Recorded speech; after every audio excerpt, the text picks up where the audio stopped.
de nouvelles découvertes me conduisent à penser que c'est le Sion lui-même qui est une sorte d'immense bibliothèque.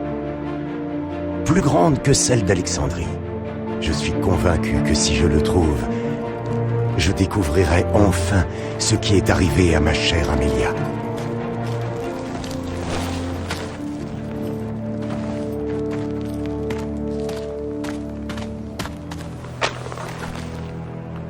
Oh Pierre, où sont vos bonnes manières?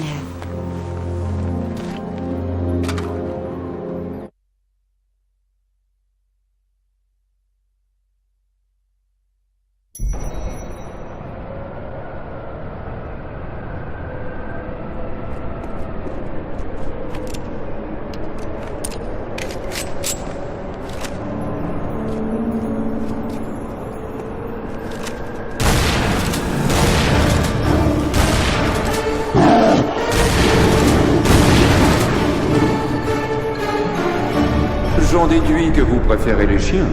Natla n'honore pas ses contrats, Pierre. Et j'abandonnerais si j'étais vous. Non, mademoiselle. Natla et moi, nous comprenons. Je lui trouve ce qu'elle veut et elle me paie généreusement. Mais comme il semble que vous voulez la même chose qu'elle, de ce fait, elle ne se fie pas à vous. Je me fie à mon instinct. Eh bien, c'est pour cela que vous ne pouvez pas gagner. Pour ma part, je suis un professionnel, mademoiselle. Je fais ce qu'on me demande, contre de l'argent. Il n'y a pas que l'argent dans la vie, Pierre. Nous ne parlons pas d'avis, Miss Croft, mais de business. Votre impétuosité vous empêche de faire la différence. Elle ne m'a pas empêché de trouver un fragment du Sion. Et vous, où en êtes-vous? Oh, bien joué. Mais nous verrons bien qui de nous deux obtiendra le suivant.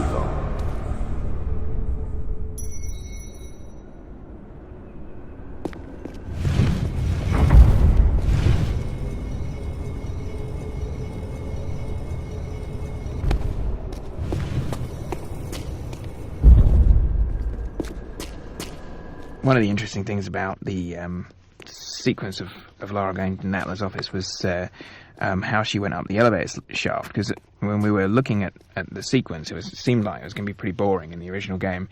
Her just breaking into an office and going up, rifling through Natla's drawers.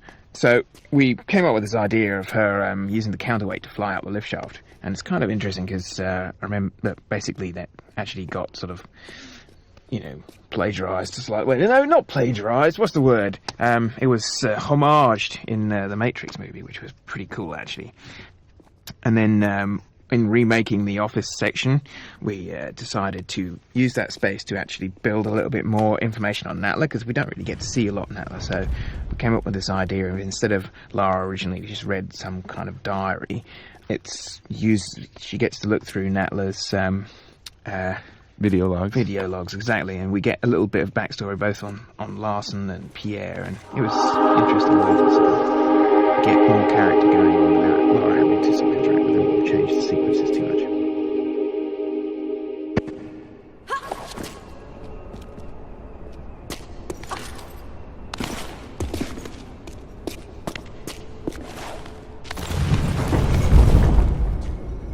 So originally, old Pierre, you just fight him here. He just runs out and starts gunning you down, basically. But we wanted to, first of all, make a character that was a little bit more interesting than just to shoot first and ask questions later. But we also wanted to sort of keep one of the aspects of Pierre that made him really interesting in the first game. I really liked about Pierre, which is that pretty much you had to fight him about 3 or 4 times throughout the level, and you'd shoot him loads and loads of times, and then he'd just suddenly decide, that's it, I'm running away, and he'd just, as soon as he went out of line of sight, he'd just vaporize, basically. Which was a little cheap. So when we came to doing the remake, I was going, that's great! I love the way that he just, goes behind a pillar and vanishes, and everyone's going, no, it's rubbish, it's ridiculous, where does he go? So we actually decided to play on that in the cutscene and have him sort of be sort of this ninja guy who could be anywhere behind any pillar, potentially, and basically work that into the cutscene.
Les Grecs étaient attirés par les corps célestes.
St-François Folie is, I would say, probably the second most recognizable area from Tomb Raider 1, other than the T-Rex Valley.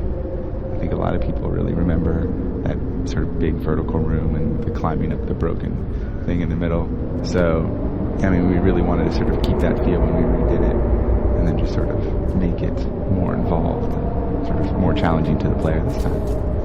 But essentially, it's pretty much unchanged. We even sort of went back and duplicated the textures from the original for like the floor panels in the middle because they're sort of so recognizable. Yeah, I mean, it was an interesting sort of goal with that area when we were, because it's quite common that game designers, even when they have a 3D vertical sort of space that they can play with, they tend to sort of end up just making long flat things anyway. So that particular area from the original game was just sort of, let's go as vertical as we possibly can and see what we can do with it. And it was great with Lara being so sort of easy to kill. It's such a frightening space to move through, and you know, as usual with Anniversary, everything is double the size now, so it's even more frightening looking.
Neptune. Neptune. Yeah. So originally the Neptune room was essentially just a hole in the floor with a little pool of water, wasn't it? How dare you?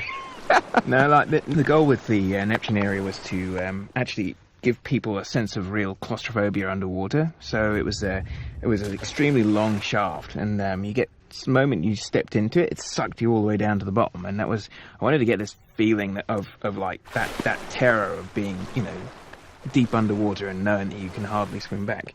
So because the draw distance on the original Tomb Raider, basically it faded to black after not very far. The cool thing about the Neptune room was that you get sucked down this hole so far that you can't, it's black above you. You can't even see the surface anymore. And it was that horror of being pulled down to your doom that I was trying to get with the Neptune room. And then basically you have to just find a switch and turn off the current and swim up just in the nick of time.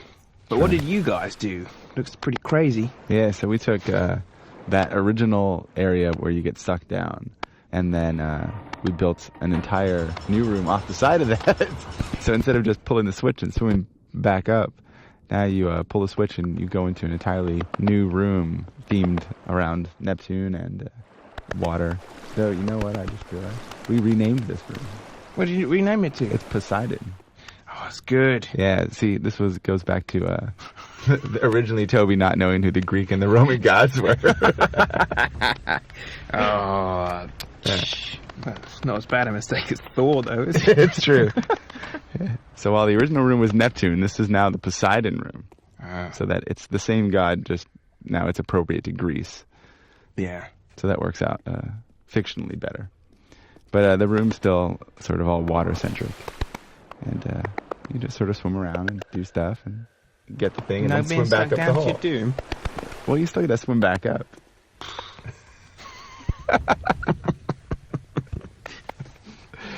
There's no doom Toby doesn't like it.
Alright, Neptune. Neptune. Alright, Neptune. Neptune. Yeah, so originally the Neptune room was essentially just a hole in the floor with a little pool of water, wasn't it? How dare you? No, like, the goal with the Neptune area was to actually give people a sense of real claustrophobia underwater. So it was an extremely long shaft, and you get the moment you stepped into it, it sucked you all the way down to the bottom. And that was, I wanted to get this feeling of like that terror of being, you know, deep underwater and knowing that you can hardly swim back. So because the draw distance on the original Tomb Raider, basically it faded to black after not very far. The cool thing about the Neptune room was that you get sucked down this hole so far that you can't, it's black above you. You can't even see the surface anymore. And it was that horror of being pulled down to your doom that I was trying to get the Neptune room. And then basically just switch, turn off the current and swim up just in the nick of time. But what did you guys do? Looks pretty crazy. Yeah, so we took that original area where you get sucked down, and then we built an entire new room off the side of that. So instead of just pulling the switch and swimming back up, now you pull the switch and you go into an entirely new room themed around Neptune and water. Though, you know what, we renamed this room. What did you rename it to? It's Poseidon. Oh, it's good. Yeah, see, this goes back to originally Toby not knowing who the Greek and the Roman gods were. It's not as bad a mistake as Thor, though, is it? It's true. So while the original room was Neptune, this is now the Poseidon room. So that it's the same god, just now it's appropriate to Greece. Yeah. So that works out fictionally better. But the room's still sort of all water-centric. Just sort of swim around, do stuff, get the thing, and then swim back up. You do? Well, you still gotta swim back. Yeah.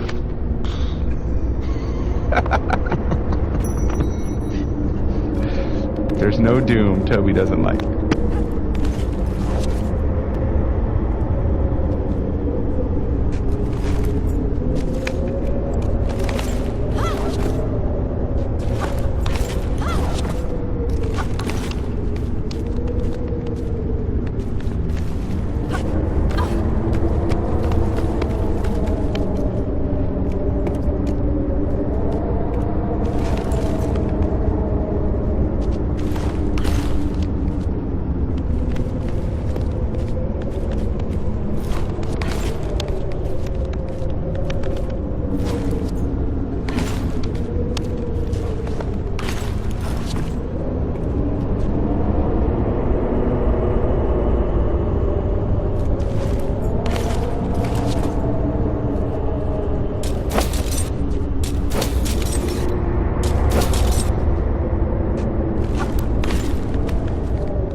wasn't even a room in the first game. It was a hallway with a ball at the top. We didn't even have time to actually build Atlas. The whole idea was that there'd be this statue with, you know, obviously the chap with the big rolling ball, which was one of the small number of actual generic tools we could use to make our puzzles, and have it sitting on his back and textured like the world. We just didn't have time to do any of that, so we just had the ball at the top of a ramp and left the rest of it to people's imaginations. That's right. So now we've actually been able to build Atlas. Woo! Yeah, so that's good. And there he is, and he rolls the ball down, essentially. The theme is the same. We just sort of added the added difficulty of having a pit at the end. In the original, you just sort of hid behind a ledge and let the ball roll over you, didn't you? No, that was the same. It was basically, you had to drop down into the pit, Yeah. let the ball roll over the top of you because it would fly over the top. Yeah. So, yeah, So you made it a bit more complicated. it's a tad bit more complicated, but thematically identical. Except we actually have a statue. Yes.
in the original, the idea of the two sections of the room was, the first one was obviously just essentially sort of it was kind of really just basically a random death machine. So you had this checkered pattern on the floor, and you're supposed to sort of be able to, I think, tell where the next lightning bolt was supposed to come and then try and avoid that area. But in reality, you just had to run across as fast as you possibly could in case you get fried. This is quality design. Random death. Random death machine. Do you realise how much time we had? Anyway, so after the random death machine, the concept of the next room actually was, I like the idea of having to put yourself into the most dangerous position you possibly get, right? Right. Where under the hammer. You have to physically stand under the hammer and then wait for it kind of to crank back and then drop, and you have to just run off at the last second. And that was particularly evil in the first one because Lara moved so slowly. She took so long to react to anything. So it really made for the situation where you'd sort of stand on the pressure plate and then you kind of run off and go, ooh, and it didn't trigger, and you go, oh, it's a little bit too much of a chicken that time, and you'd run back and go, woo, run off. Well, at least that's what I used to do anyway.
his story is about having a sword sitting over his head.